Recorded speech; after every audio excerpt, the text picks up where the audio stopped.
Shooting করতে গিয়ে সমুদ্রে তলিয়ে মৃত্যু অভিনেতা রাহুল অরুণোদয় বন্দ্যোপাধ্যায়। তালশাড়িতে ধারাবাহিকের শুটিং করতে গিয়ে জলে তলিয়ে গিয়ে তার মৃত্যু হয়েছে বলে খবর পাচ্ছি আমরা। নমস্কার। আজকের ভিডিওটা একটু অন্যরকম। আজ আমরা কথা বলবো বিখ্যাত অভিনেতা রাহুল বন্দ্যোপাধ্যায়ের মৃত্যু রহস্য নিয়ে। তো ভিডিওর শেষ অবধি থাকুন। আচ্ছা, কল্পনা করুন তো, শ্যুট চলছে, সমুদ্রের তীরে নাচের দৃশ্য, ক্যামেরা রোল করছে, হঠাৎই যেন সব কিছু স্তব্ধ হয়ে গেল। যেই মানুষটা একটু আগেই হাসি খুশি ছিলেন, পরক্ষণে তিনিই তলিয়ে গেলেন সমুদ্রের অতল গভীরে। 29 মার্চ 2026, বাংলা বিনোদন জগতের এক অন্ধকার দিন। জনপ্রিয় অভিনেতা রাহুল অরুণোদয় বন্দ্যোপাধ্যায়ের অকাল প্রয়াণ। কিন্তু এটি কি শুধু একটি দুর্ঘটনা, নাকি এর পেছনে লুকিয়ে আছে কোনো এক গভীর রহস্য? আজ আমরা খতিয়ে দেখব সেই ঘটনার প্রতিটি তথ্য এবং কেন এই মৃত্যুকে ঘিরে উঠেছে ষড়যন্ত্রের অভিযোগ। 29 মার্চ 2026, উড়িষ্যা পশ্চিমবঙ্গ সীমান্তের কাছে অবস্থিত তালসারি সমুদ্র সৈকতে চলছিল একটি নতুন টিভি ধারাবাহিকের শুটিং। শুটিংয়ের বিষয়বস্তু ছিল সমুদ্রের তীরে একটি নাচের দৃশ্য, কিন্তু সেই শুটিংয়ের সেটই হয়ে উঠল এক মৃত্যু ফাঁদ। শুটিং চলাকালীন রাহুল বন্দ্যোপাধ্যায় সমুদ্রের চোরাবালিতে আটকে যান এবং পরক্ষণেই তিনি সমুদ্রের অতল গভীরে ডুবে যান। সহকর্মীরা তাকে উদ্ধার করার চেষ্টা করলেও সময় মতো তাকে বাঁচাতে পারেনি তারা। দীঘা হাসপাতালে তাকে নিয়ে যাওয়া হলে চিকিৎসকরা তাকে মৃত বলে দাবি করে। রাহুল বন্দ্যোপাধ্যায়ের মৃত্যুর পর ঘটনাটি একটি নতুন মোড় নেয়। প্রশ্ন ওঠে, এত মানুষের উপস্থিতির মাঝে একজন অভিনেতা কিভাবে সমুদ্রের মধ্যে ডুবে গেলেন? স্থানীয় সূত্রের দাবি, সেই শুটিংটির কোনো বৈধ অনুমতি ছিল না। এমনকি শুটিং সেটের নিরাপত্তা নিয়ে ওঠে বড় প্রশ্ন। সবচেয়ে বড় চাঞ্চল্য ছড়ায় যখন রাহুলের স্ত্রী প্রিয়াঙ্কা সরকার এবং ওয়েস্ট বেঙ্গল মোশন পিকচার এই ঘটনাকে দুর্ঘটনা মানতে অস্বীকার করেন। 4 এপ্রিল 2026, কলকাতার রিজেন্ট পার্ক থানায় দায়ের করা হয় একটি 0 এফআইআর। জারি করা হয় যে এফআইআরতে এটি কোনো দুর্ঘটনা ছিল না, বরং এটি ছিল একটি পরিকল্পিত গাফিলতি। এতে সরাসরি নাম উঠে আসে লীনা গঙ্গোপাধ্যায়ের প্রযোজনা সংস্থার ওপর। আর্টিস্ট ফোরামের সাধারণ সম্পাদক শান্তিলাল মুখোপাধ্যায় দাবি করেন যে শুটিং সেটের অবহেলার কারণেই এই দুর্ঘটনা ঘটেছে। রাহুল বন্দ্যোপাধ্যায়ের মৃত্যুর ঘটনাটি নিয়ে পুলিশ তদন্তের বর্তমান পরিস্থিতি এবং সাধারণ মানুষের প্রতিক্রিয়া অত্যন্ত উত্তপ্ত এবং বিভ্রান্তিকর।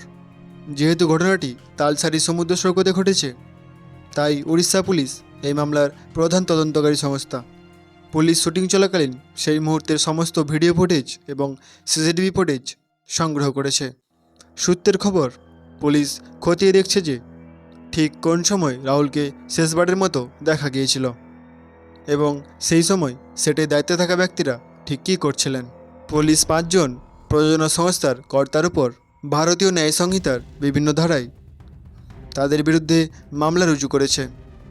প্রাথমিক তদন্তে উঠে এসেছে যে শুটিংয়ের জন্য স্থানীয় প্রশাসনের কাছ থেকে যে বিশেষ অনুমতি প্রয়োজন ছিল তা ছিল না বললেই চলে, বা থাকলেও নিরাপত্তা ব্যবস্থা ছিল অত্যন্ত দুর্বল। ময়নাতদন্তের এবং পারিপার্শ্বিক রিপোর্ট এবং সমুদ্রের জোয়ার ভাটার সময়ের সাথে সেদিনের সময়ের মিল খোঁজার চেষ্টা করছে পুলিশ ব্যবস্থা।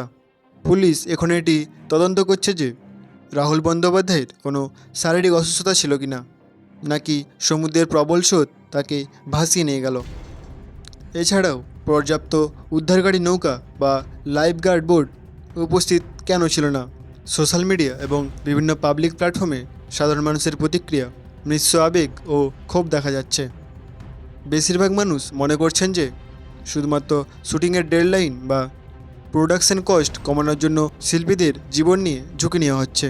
সোশ্যাল মিডিয়ার অনেকেই আওয়াজ তুলেছেন, কেন একজন অভিনেতাকে এত বিপজ্জনক অবস্থায় ছাড়া হলো। এই নিয়ে মানুষের মধ্যে প্রবল ক্ষোভ দেখা যাচ্ছে।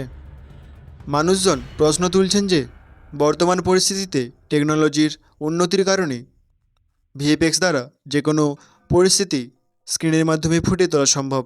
সেখানে একজন অভিনেতাকে কেন বাস্তব জীবনের সমুদ্রের চোরাবালিতে নামতে দেওয়া হলো? মানুষের মতে এটি এক ধরনের ক্রিমিনাল নেগলিজেন্সি। অনেকেরই মনে একটি আশঙ্কা কাজ করছে যে যেহেতু প্রভাবশালী প্রোডাকশন হাউসের নাম জড়িয়ে রয়েছে এই ঘটনার মধ্যে, তাই শেষ পর্যন্ত কি প্রকৃত দোষীরা সাজা পাবে? সাধারণ মানুষ দীর্ঘস্থায়ী এবং স্বচ্ছ বিচার প্রক্রিয়ার দাবি জানাচ্ছেন। বর্তমানে সাধারণ মানুষের প্রধান দাবি হল জাস্টিস ফর রাহুল। পুলিশ তদন্ত যদি স্বচ্ছ হয় এবং প্রমাণিত হয় যে কোনো নির্দিষ্ট ব্যক্তির গাফিলতিতে এই দুর্ঘটনা ঘটেছে, তবেই সাধারণ মানুষের খুব প্রশমিত হবে। মানুষ এখন শুধু শোক প্রকাশ করছে না, তারা চাইছে যে এই ঘটনার পর শুটিং সেটের নিরাপত্তার উপর কঠোর পরিবর্তন আনা হয়, যাতে ভবিষ্যতে কোনো পরিবারকে এমন এক অকাল শোক সইতে না হয়। একজন প্রতিভাবান অভিনেতার এই মৃত্যুতে গোটা বাংলা শোকস্তব্ধ। তবে বিচারের প্রক্রিয়া এখন অনেক দূর। প্রিয়াঙ্কা সরকার এবং রাহুলের সতীর্থরা কি সত্যি ন্যায় বিচার পাবে, নাকি এই রহস্যের জোট কোনোদিনও আর খুলবে না? আমরা আশা করব তদন্ত যেন কোনো রকম প্রভাব ছাড়াই নিরপেক্ষ পথে এগিয়ে যায়। রাহুল বন্দ্যোপাধ্যায় হয়তো আমাদের মধ্যে নেই, কিন্তু তার এই অকাল প্রয়াণ ইন্ডাস্ট্রিকে শিখিয়ে দিয়ে গেল যে কাজের নামে জীবনের মূল্য কোনোভাবেই কম নয়।